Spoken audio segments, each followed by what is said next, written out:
Hi there and welcome to this advanced application oriented COMSOL multiphysics course. In this lecture we are going to see a problem on stresses in pulley. So this example contains a study of stress distribution in driving pulley. So this analysis will prove that the stresses as the function of pulley angular velocity. So here this is the larger pulley and this is the smaller pulley. So at the time of design, always we are designing that smaller pulley because that smaller pulley is weaker in various stresses. So we'll see in that tight side and you have to use the slack side. So that beta angle will be the angle of lap of that belt on that pulley, and omega is the angular velocity of that smaller pulley. So here COMSOL multiphysics will get that results, and that evident of that results will show that stress distribution changes, the rotational speed increases. Is that on measure stresses are going to change with respect to the angular velocity of that pulley. If we will see this stress distribution, one measure stress distribution that is at 1000 rpm, and that one measure stresses are 118, that stresses are at 1000 rpm. So at 5000 rpm, that one measure stresses are 38.6, that is the maximum stresses which are going to develop, and at 9000 rpm that stresses again increases. So if we will see the graph of that 2D graph of that, so rotational speed versus one measure stresses.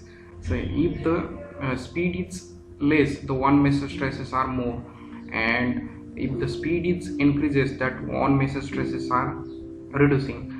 But that is reducing up to certain rpm, that is the 5000 rpm. After 5000 rpm, that one measure stresses are going to increase, and at 9000 rpm that one measure stresses are more, and that will be the 40, above 40 megapascal. Okay, so here we will see the one by one steps in COMSOL multiphysics model wizard. We have to go into the 2D model.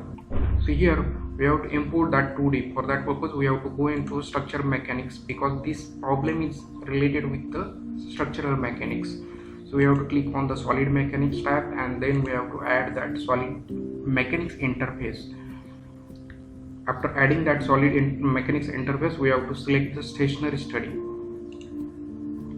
After opening that COMSOL multiphysics window, so we have to import. We have to click on geometry tab.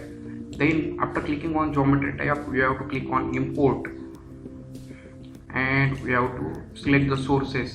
So we have to import the COMSOL multiphysics file. So we have to browse this file from the folder. So I will browse that stresses in pulley file, and then I will click on field select. So this pulley will get updated into the graphics window. After updating that, we have to go into the global definition, and we have to select the parameters which is applied to that pulley. I have already defined that all parameters, and that is right into a notepad. So I will click in stresses in pulley parameters. So here that parameters will be get updated. So this is the parameter which is related with the pulley drive. That mu is the coefficient of friction, beta is the angle of lap of that belt with the pulley, T is the thickness of that pulley, P is the power at the shaft. Whatever power is going to develop, that is denoted by P. N is the rpm, revolution per minute, and omega is the angular velocity of that pulley. M is the moment which is going to develop on that pulley, and that is also known as torque here. R is the outer radius. So these all parameters are given here. So next we have to define some variables to calculate the values. So we have to click on global definition, then variable, and then put that variables. Okay, so here that radius, angle, the peripheral force, F2, tight side, slack side force, tangential force, all these parameters are defined in the formulas. So here next step we have to click on definition. So this pulley has a cylindrical shape, so we have to select the system of cylindrical. So for that purpose we have to click on that coordinate system, and we have to select the cylindrical system. Okay, so now I have selected that cylindrical system for that pulley, and next step is that Now we have to select the material for that pulley. For that purpose we have to click on that material, and then we can click on add material library. So that add material library tab will get open here, and in this built-in tab we'll get the various material like year to quarter, that materials we are getting here. So from that I will select aluminum for this problem, and I will add to this component. So now we'll assign the aluminum material to this pulley. Okay, so after assigning that material I will click on that solid mechanics tab, and here I will enable the physics symbols, and then I will click on 2D approximation plane stress. So here from that I will select the plane stress problem, because this is the 2D problem. So this, for that purpose we have to select plane stress. So thickness of that pulley is already we have defined here in parameter, that is denoted by small d. Okay, and then here we have to select the prescribed displacement. So here we have to select that is prescribed displacement of that inner parameter, and we have to select the boundaries 57, 58, 62 and 63. That is the boundaries of shaft. When the stresses will be going to develop, that deformation will not be occur at that inner side. Due to that reason we have to give the prescribed displacement is 0. So for that purpose we have to click on prescribed distribution in x direction 0, in y direction is also 0. Okay, so all that displacement I have defined 0. Next step is we have to apply the inertia forces of that pulley, because that pulley has its own weight, and due to that what will happen, the inertia forces are going to develop. Due to that reason we have to apply body load, and we have to select that pulley. So here, so you have to select that coordinate system for that inertia forces, that is a cylindrical system, and load type.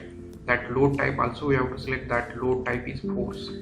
Okay, so here the total force which are going to develop, that is calculated by this formula r omega square into rho. So by this formula we can calculate that inertia force. Then next we have to click on solid mechanics tab again, and we have to define the boundary conditions. So now here the angle of lap is in that area only. This is the 67 and 68 boundary, and area the tangential force and normal force are going to act. So here again we have to select the coordinate system, that is the cylindrical system, and that type of load which is acting, that is the total force. So that total force we have to consider, and that F total boundary load I have to select minus Fn. So already we have defined that all parameters with formula.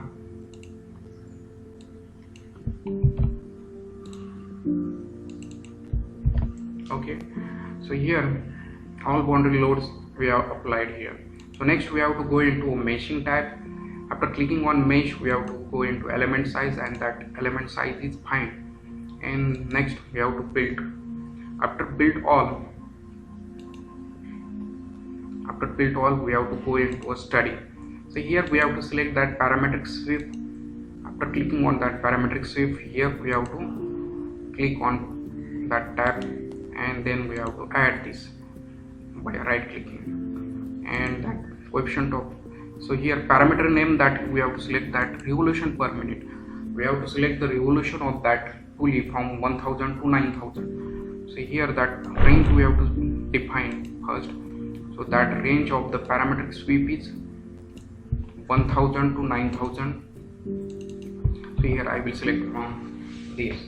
Okay, so after that, here when that speed is going to change, what will happen, that stresses are going to change. Due to that what will happen, the meshing will be get changes. Due to that reason, at every cases that meshing should be changed. So we have to click on study extension, and we have to off that parametric solver, because due to that what will happen, this meshing will be get generated at each cases. Okay, next step we have to click on stationary solver and we have to click on adaptation and error estimate. So we have to click on adaptation, then we have to click on error estimate is functional type, because on manual, then function we have to select. That function is depends on solid, type of solid and total load. After that we have to click adaptation type is rebuild mesh. Here that growth factor we have to give 1.3. Then we have to click on study and then we have to click on show default solver. So automatically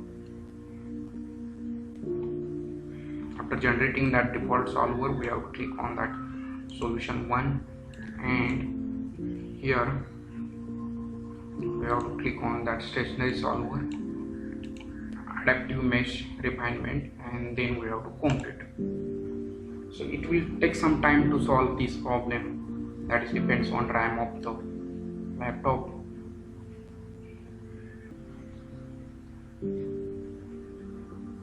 We can see the results. So first we'll see the stresses. So how much stresses are going to develop.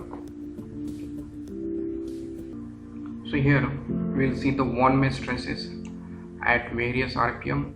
So for that purpose we have to click on one meshes tab and here we'll get the parametric value. So at 1000 RPM how much stresses are there, that we'll see. So parameter value first we have to select and then we have to click on plot. So here we can see the one message stresses.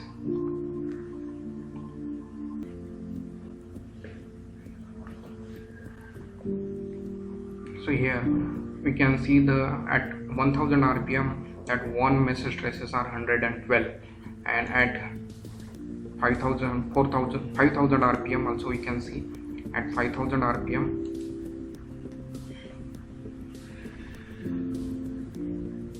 at 5000 RPM that one message stresses are 36.65. At 9000 RPM we'll see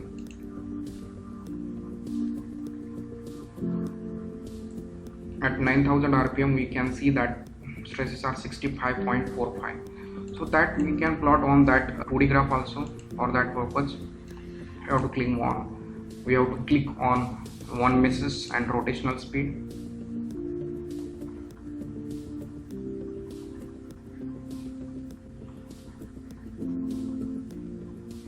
So here we can see the graph at 1000 RPM that stresses are more, at 5000 RPM that stresses are going to reduce, again that stresses are going to increase at 9000 RPM.